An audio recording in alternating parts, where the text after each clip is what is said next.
Americans view Trump favorably than when they elected him. More Americans view Donald Trump favorably today than when he swept into office, which, coupled with the 11 million Americans who voted for Trump despite having an unfavorable view of him, indicates a good chance he would be re-elected today. The Daily reports of Trump's historically high unfavorable ratings, 38% favorable, 57% unfavorable in latest Gallup, ignores the most obvious of all polling facts. His unfavorable ratings were much higher when he won the election, 34%, 62% in the same poll. If Gallup is accurate, then 85 million Election Day voters with an unfavorable opinion of President Trump went to the polls, and at least 11 million of them still voted for him over Hillary Clinton and all other options. Never in history have so many Americans voted for the agenda of a president, without liking the candidate himself.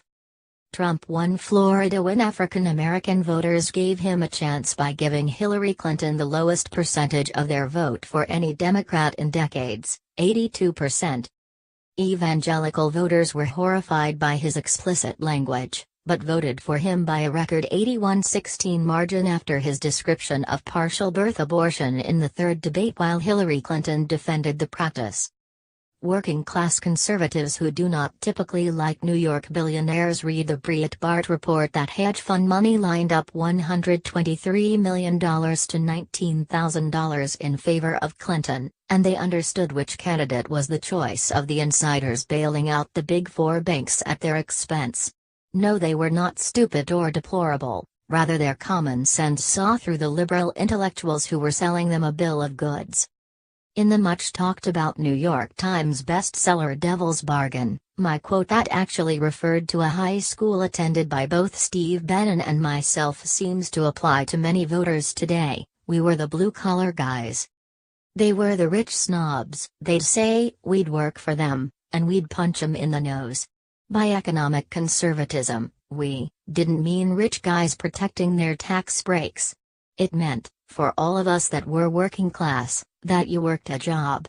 It was that kind of conservatism that we believed really helped the average worker. On Election Day, the 11 million voters who decided they did not like Trump collectively said, "Trump isn't Saab, but he is our Saab, and our cause is more important than the messenger." Note, for stat nerds who want to check these numbers, 63 million or 46.1% voted for Trump, more than the 34% with a favorable impression plus the 4% with no opinion to get him to 38% of the vote, meaning 8% or 11 million voters voted for Trump despite an unfavorable view of Trump. On September 9, I sent an email to almost every media outlet in the country predicting almost exactly that Donald Trump would lose the popular vote by 3 percentage points, and become president with at least 290 electoral votes. I did this by looking at the state-by-state poll run by The Washington Post and how each state would likely adjust based on the reaction to Trump's message at the Republican National Convention. Likewise, pollsters are now using data that actually shows Trump ahead of his pace from last election, and yet they spin the news as pointing to a tough re-election to once again give a false sense of security to Trump opponents.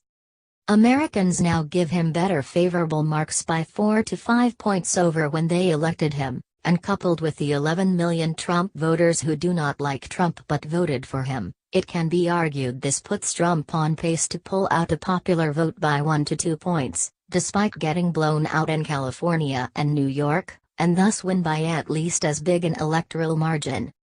The flip side of the argument. Head-to-head polls of hypothetical opponents show Trump losing, but these are normally flawed because the would-be opponent will face attacks and vetting. Hillary Clinton is no longer the opponent, and other factors continued to change in a tumultuous week, which is also true, but many Democrats are leading with an issue that is much less popular than Hillary Clinton: the removal of Confederate statues as though they will come back to life like in Night at the Museum. A new NPR polls indicates only 27% agree with these Democrats, while 62% instead side with Trump that they should remain, and this 27-62 is much worse than Clinton's unfavorable on Election Day. perhaps of more concern to Democrats is that a wide majority of Latinos and even slightly more African Americans, 40-44, side with Trump. Americans are tired of nuclear politics, the very reason we formed www.takeback.org and took to the airwaves to educate the public on the benefits of political reform, another fair point except for Antifa's violent tactics, including training on how to mace and club anyone who attends a speech by the President of the United States. In summary, Trump wrapped up the week of August 19 substantially ahead of where he was last Election Day, and some of the intensity of the push for impeachment and action by the special prosecutor stems from the understanding of many who oppose Trump that he does not necessarily need to be popular to win. John Pudner is executive director of www.takeback.org, a nonprofit home for conservatives and any other Americans seeking true political reform, to include encouraging more small donors and stopping illicit foreign money impacting our government. His recent Fox News interview can be viewed here. Organization listed for identification purposes only. Views expressed are those of the author and not necessarily the organization.